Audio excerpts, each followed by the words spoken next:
2019లో ప్రభుత్వం మారిన తర్వాత జగన్మోహన్ రెడ్డి గారి ప్రభుత్వం అధికారంలోకి వచ్చిన తర్వాత ఏర్పాటైనటువంటి కమిటీ ఈ నిబంధనలన్నింటినీ సరళీకృతం చేయడం కోసం ఒక కమిటీని వేసుకున్నారు. ఇక్కడే పునాది పడింది ఈ అక్రమాలన్నింటికీ కూడా. మూలం ఇక్కడే.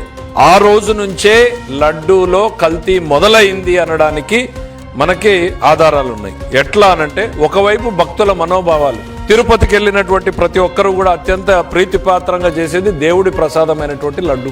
నాణ్యత తగ్గింది తగ్గింది తగ్గింది అనేటువంటి చర్చ ఎప్పుడైతే మొదలితే ప్రతిపక్షంలో మేము కూడా ఈ నాణ్యత మీద అనేక సార్లు భక్తులుగానే మాట్లాడాం, రాజకీయ కోణంలో కాదు. ఆ తర్వాత ఇవాళ గవర్నమెంట్లోకి వచ్చిన తర్వాత చూస్తే అప్పుడున్నటువంటి ఈవో ఈ ల్యాబ్కి శాంపుల్స్ని పంపిస్తే వారి ప్రభుత్వంలో ఏర్పాటు చేసినటువంటి కమిటీ నేతృత్వంలో తీసుకున్న నిర్ణయాలలో సప్లై చేసిన నెయ్యిని CFTRI central food technological research institute మైసూరుకు పంపిస్తే వాళ్ళు అందులో కల్తీ జరిగింది అని 2022లోనే తేల్చారు.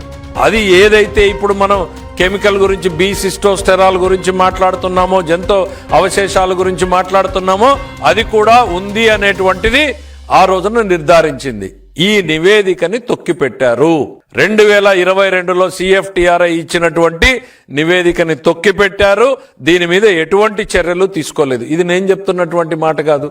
ఇవాళ ఏ సిట్ అయితే ఉందో ఆ సిట్ నివేదిక దీన్ని స్పష్టంగా తేల్చి చెప్పింది.